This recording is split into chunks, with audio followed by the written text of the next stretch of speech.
Mary Christmas to all of you. Christmas শুনলেই প্রথমে যা মনে হয় তা হলো ফ্রুটকেক। আবার ক্রিসমাস মানে যেন এক আলোর উৎসব। ডিসেম্বর পড়তে না পড়তেই পুরো কলকাতা সেজে ওঠে আলোতে।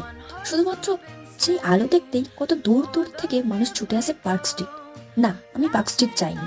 যার জন্মদিন নিয়ে এত আনন্দ উৎসব, তার কাছেই না হয় একটু ঘুরে আসি। আমি, আমার বান্ধবী, সঙ্গে আমার ভাই, তিনজনেই চলে গেছিলাম কাছাকাছি একটা চার্চে। গিয়েই দেখলাম বার্থডে বয়ের জন্য প্রস্তুতি একেবারে তুঙ্গে। চার্চের সবাই ব্যস্ত তাদের গডকে কিভাবে সাজাবে, আর কেউ বা এসছে আমাদের মতোই ঘুরতে। চার্চে এসছি আর প্রে না করেই চলে যাব, তা কি করে হয়? তাই আমরা আর দেরি না করে সবাই একটা করে ক্যান্ডেল জ্বালিয়ে প্রে করে চলে এলাম বাড়ি। তোমরা কিভাবে কাটালে আমাকে জানাতে ভুলো না কিন্তু। সবাই খুব ভালো করে কাটাও, খুব ভালো থেকো, আর আবার চলে আসবো নতুন একটা ব্লগ নিয়ে। বাই।